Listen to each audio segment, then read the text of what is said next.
नमस्कार मेरी माता और बहनों, आपका मेरे चैनल में हार्दिक स्वागत है। दोस्तों, क्या आपको पता है कि हम दिवाली पर माता लक्ष्मी के साथ श्री गणेश की पूजा क्यों करते हैं?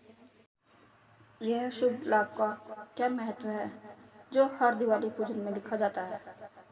दिवाली से पहले धनतेरस क्यों मनाई जाती है?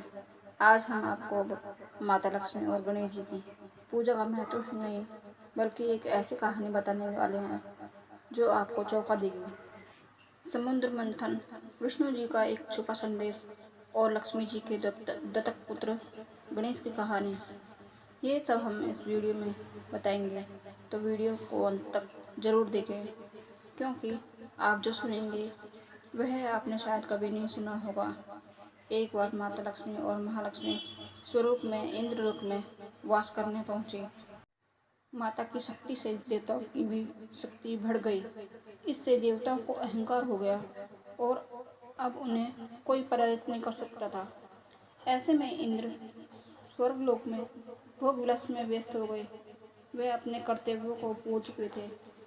पूरा दिन वे रासलीला में व्यस्त रहते थे। ऋषि मुनियों को यह बात पता चली तो उन्होंने इंद्र को समझाने का निर्णय लिया। सभी महर्षि इंद्रलोक की ओर चल पड़े। ऋषि दुर्वासा भी इंद्रलोक पहुंचे। उन्हें पता था कि इंद्र अपने अहंकार में चूर है, लेकिन उनके समझाने में वे मान जाएंगे और उन्हें अपने कर्तव्यों का बोध हो जाएगा। जैसे ही दुर्वासा इंद्रलोक के द्वार पर पहुंचे तो उनके स्वागत के लिए कोई नहीं आया। यह देखकर ऋषि दुर्वासा को क्रोध आया, मगर वे चुपचाप खड़े हुए देखते रहे। वे अंदर आए तो ऋषि दुर्वासा को देखकर इंद्र अपने आसन से बैठे ही नमस्कार करने लगे। इंद्र के नमस्कार में भी अहंकार झलक रहा था। ऋषि दुर्वासा अपने साथ वैजयंती फूलों की माला लेकर आए थे। उन्होंने इंद्र को आशीर्वाद देते हुए हाथ बढ़ाया और वह माला इंद्र को भेंट की। इंद्रदेव ने ऋषि दुर्वासा से माला ली और कहा, आप ये सुगंधित माला क्यों लाए हैं?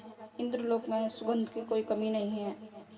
इंद्रदेव ने वह माला ऐरावत के गले में डाल दी। ऐरावत ने माला अपने गले से निकालकर पैरों से कुचल दी। ऋषि दुर्वासा ने इसे अपना अपमान समझा और उन्हें बहुत क्रोध आया। उन्होंने इंद्र को लक्ष्मीहीन होने का श्राप दे दिया और कहा, जिसके कारण तुम इतना अहंकार कर रहे हो वह पाताल लोक में चली जाए। महर्षि दुर्वासा के श्राप के प्रभाव से माता लक्ष्मी पाताल लोक चली गई।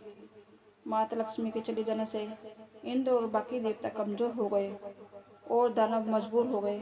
इसी कारण लक्ष्मीहीन देवराज इंद्र दैत्यों के राजा बलि के युद्ध में हार गए, जिसके परिणाम स्वरूप राजा बलि ने तीनों लोगों को अपना आधिपत्य स्थापित कर लिया।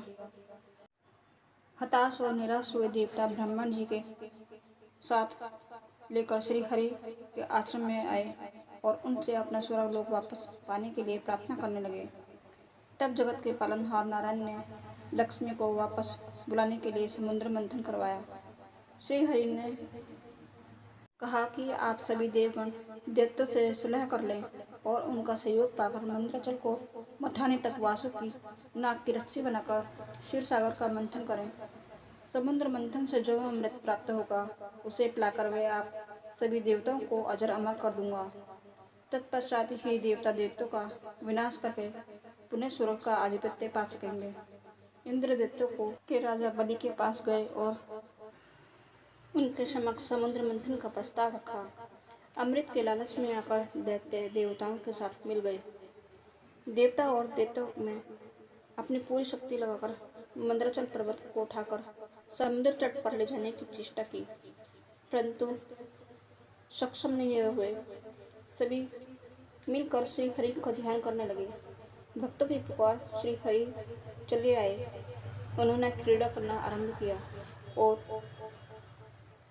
और भारी मंदराचल पर्वत को उठाकर गरुड़ पर स्थापित किया तथा पल भर में क्षीर सागर के तट पर पहुंचा दिया।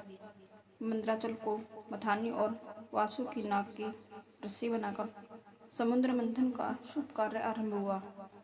श्री हरि की नजर मथानी पर पड़ी, जो कि अंदर की ओर धंसती जा रही थी। यह देखकर श्री हरि ने स्वयं कच्छप रूप में मंदराचल को मूलतः प्रदान किए शास्त्रों में वर्णित है। समुद्र मंथन में सबसे पहले हलाहल विष निकला, जिसकी उग्र लपटों से सभी प्राणियों के प्राण संकट में पड़ गए।